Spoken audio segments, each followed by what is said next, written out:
راح نجرب أطيب أجنحة ودجاج بس بمكان مختلف بكربلاء، وخلوا الدجاج والأجنحة مالتهم إلها نكهة خاصة، وأني صرت الزبون دائم بهذا المكان هالقد ما الأكل طيب والأجنحة اللي ضايفيه أقوى وأطيب أجنحة صارت متوفرة بنار ودجاج. هاي التتبيلة السرية الخاصة بالأجنحة، أنا سميتها الأجنحة النارية. أجنحة فريش ذبح يوم يجينا يوم بيوم. بعد ما تبنى الأجنحة يوم كامل هسه راح نشويها. تعالوا ويانا. نشتغل على نار هادئة، فحم بعيد عن الأجنحة. هاي الأجنحة راح نرجع ندهنها. هاي الدهنة الثانية خلصت هاي الأجنحة. وهسه اجى دور الدجاج على المنقل. الدجاجة خلوها بهالطريقة حتى شنو تتشبع بنكهة الفحم. شوف لي اللون الذهبي. الدجاجة وزنها 1500، كف عائلة كاملة كلك بال الزبون. الزبون قاعد ويشوف شلون تنشوي الدجاجة. أهم خطوة بالسندويشات هذا صوص المطعم.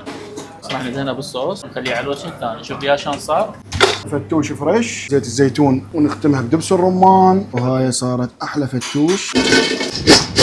والأجنحة صارت جاهزة عندنا. جواها قوطية كولا هاي ب 6000 دينار. سويت لكم وجبة أجنحة ويا التمن، سعرها 8000 دينار بس، وياها فينجر وصوصات وكولا. شلون مستوية صحيح.